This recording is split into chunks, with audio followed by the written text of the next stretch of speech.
এই যে গত কয়েকদিন আগে আপনার একটা অ্যাক্সিডেন্ট দেখেছিলেন। ও শিট, কিভাবে গেছে? এই যে আল্লাহ, কিভাবে পড়ছে! ইন্না লিল্লাহি ওয়া ইন্না ইলাইহি রাজিউন। এই যে আয় আল্লাহ। আমরা এখন কেওক্রাডং থেকে নামছি, আর এই মুহূর্তে হচ্ছে সকালবেলা, খুব ঠান্ডার মধ্যে আমরা বের হয়েছি কেওক্রাডং থেকে। এখন আমরা বগালেকের দিকে যাচ্ছি। রাতে আমরা এখানে বগালেকে ছিলাম।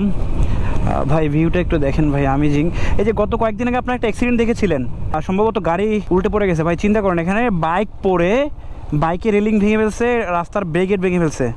মানে চিন্তা করেন যে কী লেভেলে অ্যাক্সিডেন্ট হয়েছে। আপনার হচ্ছে এই যে গ্লাস দেখতে পাচ্ছেন, সম্ভবত এটা কোনো মাইক্রোবাসটা কিছু টাইপের হবে। ও মাই গড, এটা অনেক ধরনের মর্মান্তিক দুর্ঘটনা হয়েছে। অনেক লোকই এখানে মারা গেছে, আপনারা হয়তো দেখেছেন। এখান থেকে বাইক ছিটকে নিচে পাহাড়ে পড়ে গেছে, আর লোক একটা, ও মাই গড, ও উড়ে গিয়ে চলে গেছে পাশে। মাই গড, চিন্তা করেন একটা বাইক যদি এটা ভেঙে ফেলে, দেখেন রেলিংটাকে যদি এভাবে ভেঙে ফেলে, উড়ে চলে গেছে। মানে মানুষটা আমরা দেখছি ভিডিওটার মধ্যে একবার ওপাশে চলে গেছে।